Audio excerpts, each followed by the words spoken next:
Em nome do Pai, e do Filho, e do Espírito Santo. Amém. Ó Espírito Santo de Deus, conceda-nos a graça de compreender a palavra do Senhor e a docilidade de acolhê-la em nosso coração.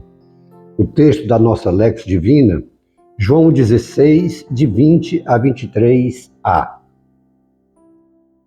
Disse Jesus: em verdade, eu vos digo, chorareis e vos lamentareis, mas o mundo se alegrará. Vós vos entristecereis, mas a vossa tristeza se transformará em alegria. Quando a mulher está para dar à luz, entristece-se, porque sua hora chegou. Quando, porém, dá à luz a criança, já não se lembra dos sofrimentos, pela alegria de ter vindo ao mundo o homem. Também vós, agora estáis tristes, mas vos verei de novo, e vosso coração se alegrará, e ninguém vos tirará vossa alegria. Nesse dia nada me perguntareis. Palavra da salvação. Glória a vós, Senhor. Esse texto de hoje é a continuação da mesma oração que nós fizemos ontem, quando Jesus prepara os seus discípulos para o seu sofrimento, para o seu martírio e para a sua perda aparente e momentânea. Um pouco de tempo não me vereis, mas depois me vereis novamente. E ele fala da tristeza que vai se abater nos seus corações por verem o seu Senhor, o seu Mestre, o seu amigo sendo flagelado daquela maneira, sendo traído, sendo julgado iniquamente, sendo condenado, sendo crucificado e morto. A tristeza se abate nos seus corações e é natural, mas Jesus diz: isso será temporário, o sofrimento não vai perdurar. Eu vos digo, vocês me verão de novo, e o vosso coração se alegrará, e ninguém vos tirará essa alegria. É essa alegria que ninguém tira do coração dos discípulos, mesmo quando eles são perseguidos, mesmo quando eles também são flagelados, são mortos, são martirizados. Mas eles, porque tiveram a experiência de ver Jesus ressuscitado, nada mais é temor para eles. Toda tristeza que eles possam ter é momentânea. Todo sofrimento eles sabem que é passageiro. Nada mais os abate.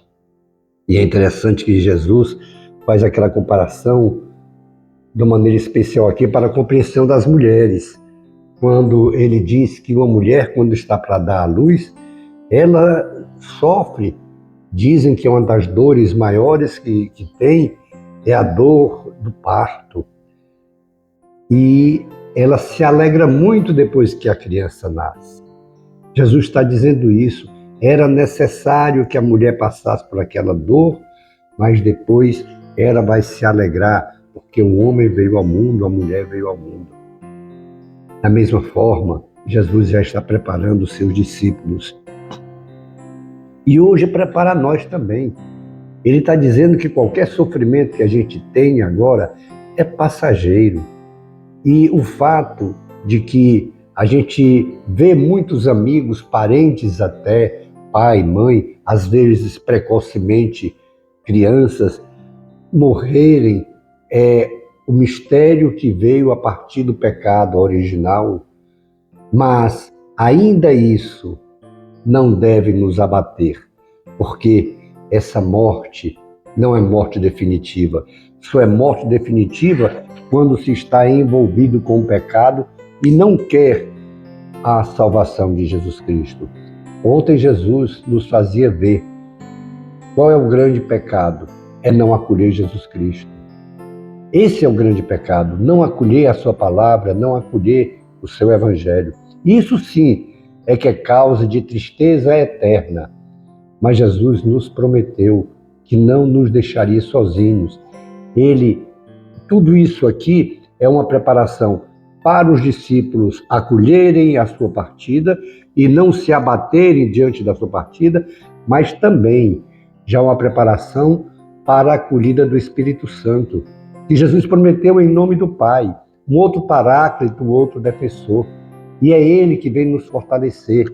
E quando nos abrimos à graça do Espírito Santo, nós superamos toda dor, todo sofrimento.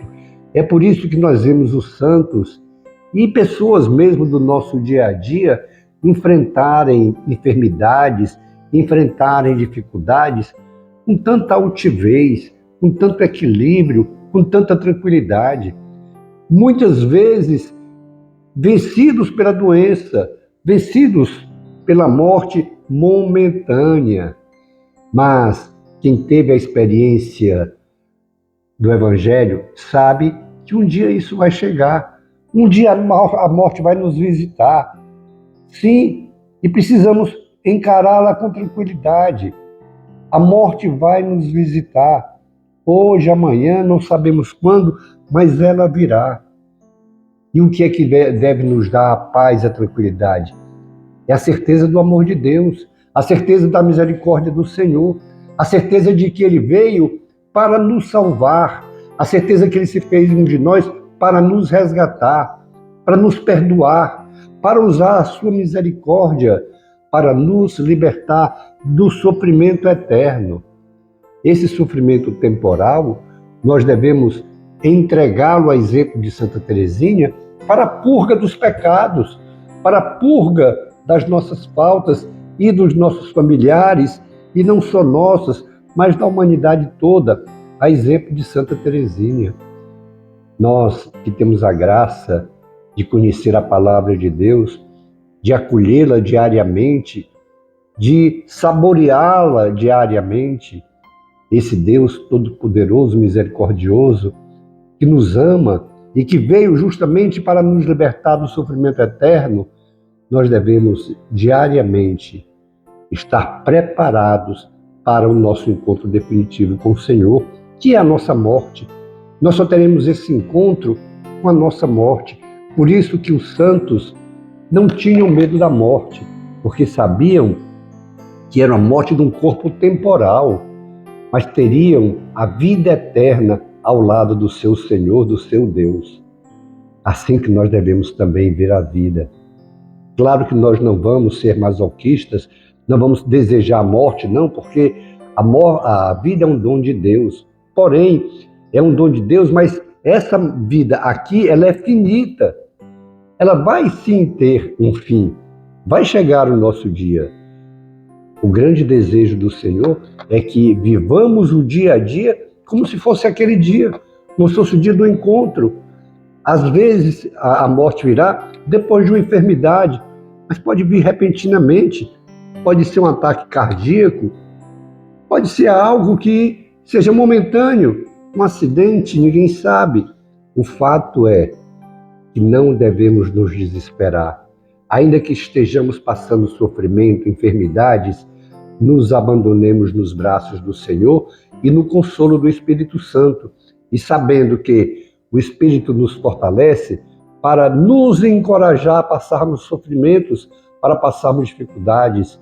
E ainda que seja o nosso momento, a nossa morte temporal, saibamos que o que nos aguarda é o paraíso, o que nos aguarda é a felicidade plena, eterna.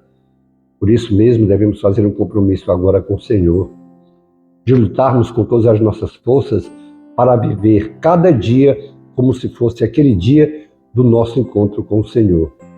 Aproveitemos para fazer, ainda nesse período pascal, uma boa confissão e compromissos de, no nosso dia a dia, seja a espera do nosso Senhor. Como diz Apocalipse, no final do Apocalipse, aquela expressão, Maranata, vem Senhor Jesus. Depois, contemplemos as maravilhas do Senhor em nossas vidas. Glória ao Pai, e ao Filho, e ao Espírito Santo, como era no princípio, agora e sempre. Amém. E pela intercessão de Nossa Senhora do Carmo, de São José, de Francisco, Teresinha e João Paulo II, que Deus nos dê sua graça e sua bênção e sua face resplandeça sobre nós. Abençoe-nos o Deus Todo-Poderoso, o Pai e o Filho e o Espírito Santo. Amém. Face de Cristo, resplandecei em nós.